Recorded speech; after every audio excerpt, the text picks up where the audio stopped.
প্রকৃতির ভয়াবহতার কাছে অসহায় নেপালের উদ্ধারকর্মীরা কাদামাটির মধ্যেই নিখোঁজদের সন্ধানে চলছে ১৩,০০০ সেনা সদস্য ও পুলিশের নিরলস চেষ্টা। তবে সাফল্য মিলছে সামান্যই। দুর্যোগের ৪৮ ঘন্টা পেরিয়ে গেলেও চীন ও তিব্বতে নিখোঁজ ১৫০০-এর বেশি মানুষ, ১১৯ বিদেশি সহ ৯০০ জনকে জীবিত উদ্ধার করা হয়েছে। নেপালে এ পর্যন্ত উদ্ধার করা হয়েছে ৫৩৮ জনের মরদেহ। অন্যদিকে চীনে প্রাণ গেছে ৫ জনের। হিমবাহ ধসের স্থানটিতে পানি ও বর্জ্য জমে সৃষ্টি হয়েছে নতুন হ্রদ। ফলে যে কোনো মুহূর্তে বন্যার শঙ্কায় উদ্ধার অভিযান স্থগিত করেছে চীন।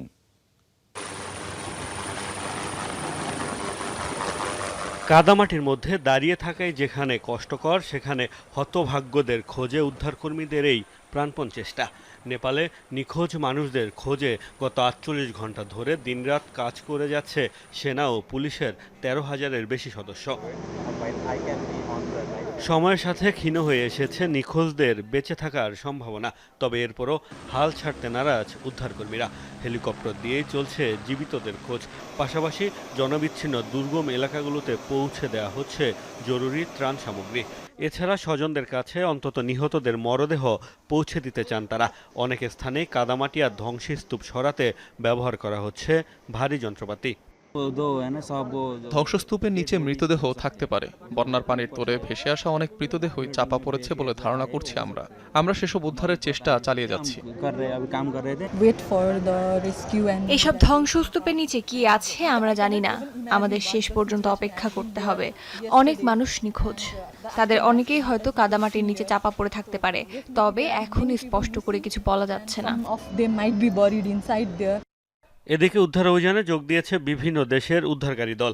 কয়েকটি গ্রাম থেকে উদ্ধার করা হয়েছে বেশ কিছু বিদেশি ও স্থানীয়কে। এ অবস্থায় সব ধরনের মানবিক সহায়তার ঘোষণা দিয়েছে যুক্তরাষ্ট্রসহ বিভিন্ন দেশ। যা হয়েছে ভয়াবহ। আমরা নেপালের সাথে যোগাযোগ রাখছি, সেখানে ত্রাণ পাঠাচ্ছি। তাদের সব ধরনের সহায়তার প্রস্তাব দিয়েছি। শক্তিশালী আর মজবুত ভবনগুলো যেন টুথপিকের মতো ভেঙে চুরমার হয়ে গেছে। এমন মর্মান্তিক ঘটনা আমি আগে দেখিনি।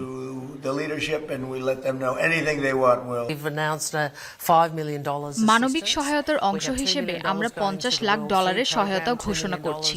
এর মধ্যে $20 লাখ বিশ্ব খাদ্য সংস্থাকে এবং বাকি অর্থ বিভিন্ন অস্ট্রেলীয় সংস্থার মাধ্যমে দেয়া হবে, যাতে সাধারণ মানুষ চাইলে অনুদান দিতে পারবে।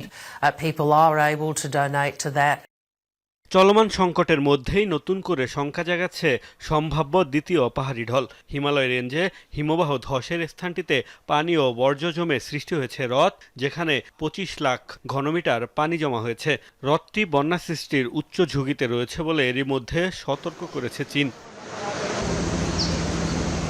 নেপাল চীন দুদেশ মিলিয়ে নিখোঁজ ১৫০০-এর বেশি। নেপালের নিখোঁজের তালিকায় রয়েছে অন্তত ৩২ দেশের নাগরিক। তিব্বতেও খোঁজ পাওয়া যাচ্ছে না ২৬০ বিদেশির। মোস্তফা মাহমুদ, যমুনা নিউজ।